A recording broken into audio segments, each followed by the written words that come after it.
What is up, y'all? Welcome back to the channel. Welcome to another reaction. We're gonna react to a board gamer video. Star Citizen hit 6 million players. I'm like, how do we have so many freaking people enlisted and the game is not released yet, which is crazy. And we have the IAE Expo is coming back. Let's see what information we have here and break it down, react to it, and give our honest opinions. Hello and welcome to some more Star Citizen news. There's loads going on with Star Citizen now for 4.4 patches. We've got preps, previews, and details of the 2955 Intergalactic Aerospace Expo. They've got over 6 million user accounts for Star Citizen. I was going to say users, but it's the thing that's the keyword. It's user accounts, which means because at the end of the day, like people have multiple accounts, right? So that boosts the numbers. I really want to know how many people actually play on a day-to-day. You know, like on like Steam, you can go to like Steam DB and it gives you the amount of players who come to a game every single day on Steam. I'm like, Star Citizen needs one because I low-key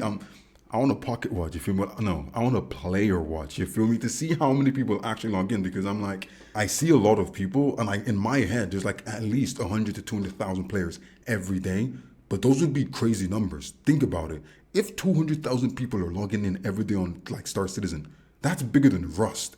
That's bigger than GTA. Like, think about it logically. Accounts, because I've got a couple of accounts myself, right? So it's not all active original users, but it's 6 million now. That's a lot of citizens. And yeah, 6 million around is a lot. $110 million in funding so far this year. So it's almost certainly going to be the largest year for funding for Star Citizen. Roberts, give us some stuff for free, man. I think the next highest is 117 million, and they're likely going to hit like 30-40 million over the next 2 months additionally to that. Damn. So, yeah, it's going to be a big month. I want to quickly talk about the Frontier Fighters finale. That's in phase 3, the final phase, I believe. The fight has reached its breaking point as the Citizens for Prosperity and Headhunters move to take down the Frontier Fighters once and for all. Amelia Boy.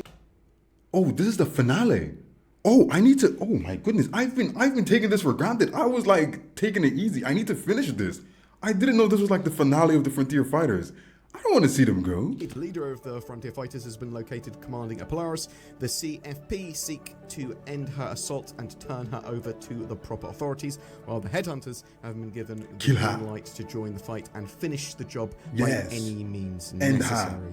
Wait, no, actually, I'm not a tattooed hooligan. You guys keep calling me out for being a tattooed hooligan. I'm not. I just fight on their behalf right now because I'm trying. Look, the enemy of your enemy is your friend. Right now, the Frontier Fighter are my enemies for indoctrinating me into the war. So I'm siding with the Headhunters only for now to get rid of the Frontier Fighters. Only now. Play through 3 staggered missions and reap the rewards of your efforts as you go. Complete the takedown missions and claim paints for the Anvil, Arrow, and Crusader Spirit, all of your chosen faction. You can support.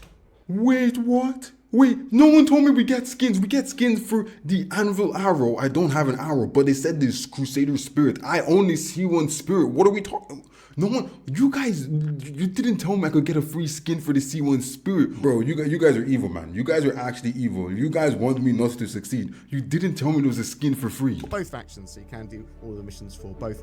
So all 3 phases are now able to be played. The recon phase, the siege phase, and now the takedown phase. That is available to play in the live build. Wait, do I have to fight a Polaris on my own? There's a limited time event when 4.4 goes live, mid-ish November, so you've probably got until the end of next week. The Intergalactic Aerospace Expo 2955. What?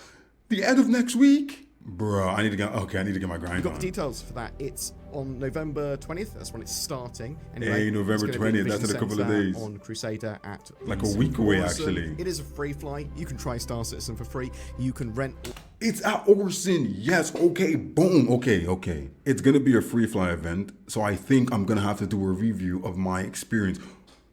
Guys, it's almost a year I've been playing Star Citizen. It's gonna be a year. Next week is gonna be a year of me playing Star Citizen. Oh, so much has happened.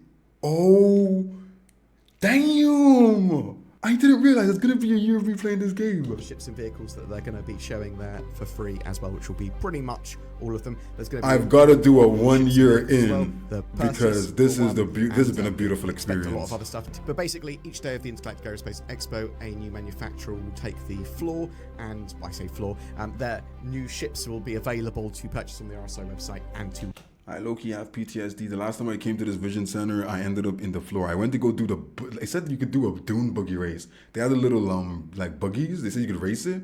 I went to try to get to the racetrack, and I ended up inside the building. Like, not inside the building, but inside the building. Rent from some kiosks at the expo. There is a big expo hall to explore, but I'm not sure if you're going to see different stuff on the expo hall floor Every day. Or not. It looked pretty static from the preview that I was running around and playing with. I hate that. The first time I went, every day was a different like display. Peek in the newsletter this week of a new Drake vehicle of some kind, probably the Corsair looking ship from CitizenCon 2024, and the sort of...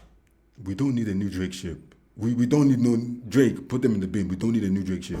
The patch at time of recording is still in Wave 1 PTU for 4.4, and yeah, they're testing that Intergalactic Aerospace Expo stuff, stability and bug fixes, all the Nix stuff, Levski, Delamar. Damn, yeah, Nix is coming too. Freight elevators. Wait. Are they doing the IAE Expo with Nix, with a free fly? Bomboclad. Nah, that could actually blow everything up. The Vandal Tech Smuggler missions, or sort of set of stuff to do. In this latest patch, they've been testing out the Vandal Tech Smugglers PvE mission, centered around gaining access to high-value loot rooms inside a space station. The mission will see players investigating the Shattered Blade base, which is basically the set of missions or the event that we saw at CitizenCon shown off. Oh. So upon arriving, players will see the Vandal attacking the Shattered Blade. Players will be asked to come for a reward and end up ambushed. The player can then explore and find... The thing is, yeah, I saw that mission and he said it again, PvE based. I'm like, what's stopping people from doing PvP there? Like, what's actually stopping people from doing PvP there? Like, you can't say it's PvE based when we know damn well. But it's like, it's gonna be the big ship, right? So it's gonna be at the same location. They can't have multiple of them around the map, can they? Brace for impact as players dive into the newly unlocked Nix system, where a familiar menace, the Vandal, makes their chilling debut in the persistent universe. Can't wait to fight actual aliens. Quickly spirals into a web of deception. You sort of have to hunt down some encrypted data across various hostile zones, the space station, the asteroid base, and a traversable Polaris ship. All sort of, I want to get to the Polaris too. Area. Each location reveals brutal skirmishes between the Shattered Blade and the Vandal, exposing a dark truth. The Shattered Blade have been trafficking alien tech and life forms. As the ASD storyline unfolds, players uncover So this is where all those ASD aliens that we're getting and we're torturing come from. They come from these guys. secrets that could reshape the balance of power in the verse. It's nice of them to tell us that there's going to be an ambush as part of the mission, so prepare yourselves accordingly. So the other stuff they're doing in that patch is they're trying to get Levski, Delamar, and all that sort of area as optimized as possible. It is incredibly low frame rate. It is very, very laggy. That's not good, yo. If they're talking about releasing it soon and it's still very laggy.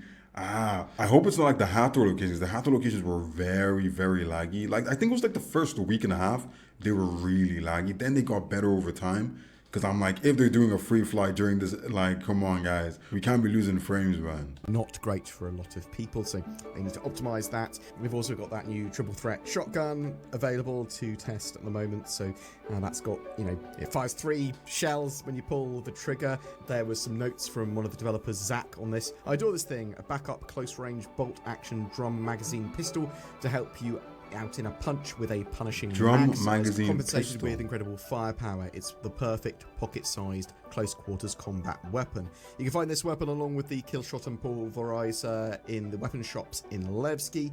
It's also the Oh, you can buy all these illegal weapons at Levski. Guys, we're bringing the army to Levski. We're taking over Levski and we're going to shut it down. Those illegal weapons cannot get into the system. Weapon featured in the single weapon elimination in Arena Commander for the PTU. I've been shot by one of those and it killed me. Wave 1 patch. There's been another engineering playtest on the tech preview. Ooh. It is still Eva Carty. At time of recording, the build is still up. So with this updated build, CIG have been testing times to kill, so everything appears to be significant. It's TTK now, time to kill? I've watched the video where they're talking about that and I'm like, ooh, so it's no longer time to destroy, it's time to kill. Well, we need to do that, right? Because we're going to the whole engineering thing, so we need to be able to have ships who like fight they get damaged, they stop working, but they're not like exploding, so you can still have time to fix them if you can. I feel like it really helps PvE out. Let's say you're getting attacked and your friend is close by. By the time your ship is knocked out and you're trying to scramble out to fix it, someone you know could come and save you. So I think that that's going to really help PvE players that are getting attacked by like pirates or just griefers. It's really, really good, but how do we balance it? Because at the end of the day, PvP is intended. And griefing isn't like, let's not just like lump in griefing with PvP, but PvP is actually intended. Piracy is intended. So we have to make it fair, because at the end of the day, leaving your ship to go rob someone you just like knocked out of the sky is dangerous if they're still alive.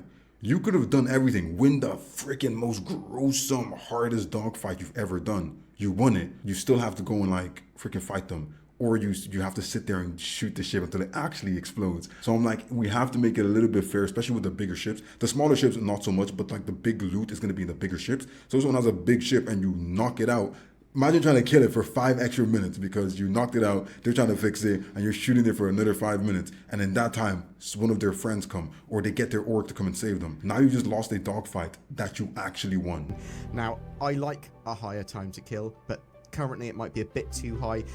Smaller ships can almost always disengage, and more people looking at this I think is going to be better. Engineering kiosks also now display fire icons in areas that need attention. But yeah, this month is going to be actually sick. Freaking 1 year playing Star Citizen. Holy cow. Literally a whole year playing the game. And again, guys, look, this has been one of the best experiences in gaming I've ever had. I literally just turned 26. I've been gaming since I was like 6 years old. And by far, this is one of the craziest and coolest experiences in gaming I've ever had. I think I'm just at that point in my life where I'm like fully understanding the scope of this, and I'm fully accepting and like engaging with it in this way, which is it's so beautiful. It's actually so beautiful. And I'm gonna do a review, because in the next couple of weeks now, when we do the IAE, a lot of players are going to be playing for free, and they're going to be asking questions like, hey, should I pledge, or should I just, get a pledge ship and actually get a starter pack and play this game and, well, try this test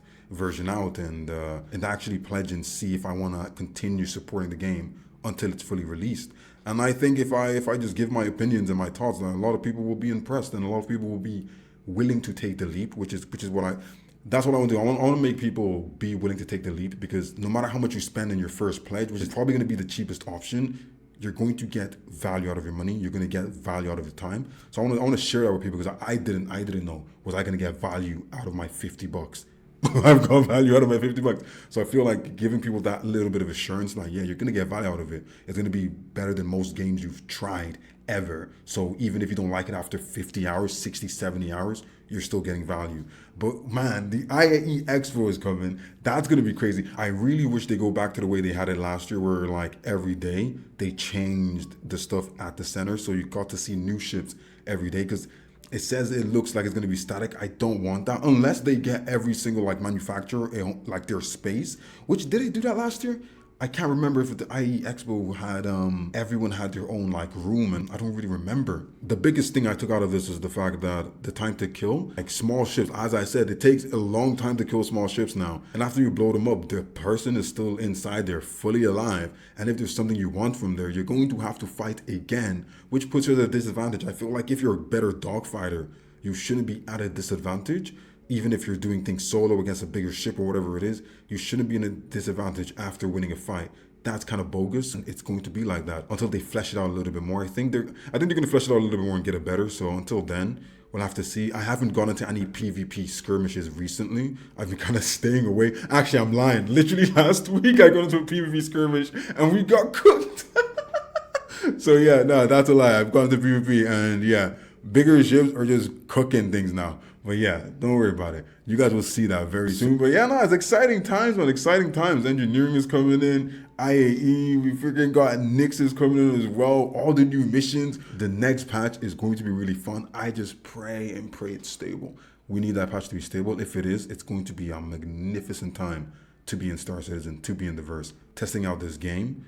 And yeah, guys, if you enjoyed this video the way it was presented to you, this was a board gamer video that I did react to. So make sure to go check him out. And if you liked what I did here, you liked my opinions, my voice, and my pretty face, make sure to like and subscribe over here as well. Shout out to all the SLDL members, and I'll see you guys on the next one.